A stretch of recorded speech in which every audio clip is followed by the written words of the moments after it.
বুকের ওপর জোড়া ফুল, দেশ বাঁচাবে তৃণমূল।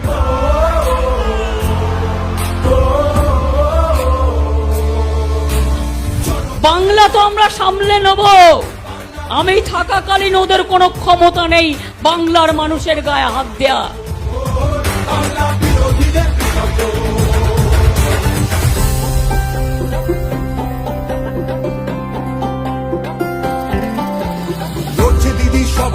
মনে রাখবেন, বাংলা যদি বাঁচে তবে দেশ বাঁচবে, বাংলাই দেশ গড়ে দেবে। বাংলা আছে ভালো, তৃণমূলের হাতেই থাকুক নতুন দিনের আলো, তৃণমূলের হাতেই থাকুক নতুন দিনের আলো। আমি তো আছি আপনাদের পাহারাদার, আমি জমিদার নই, আমি দিল্লি থেকে এসে রাজনীতি করি না, আমি এই মাটিতে রাজনীতি করি, আমি আপনাদের মাটির লোক।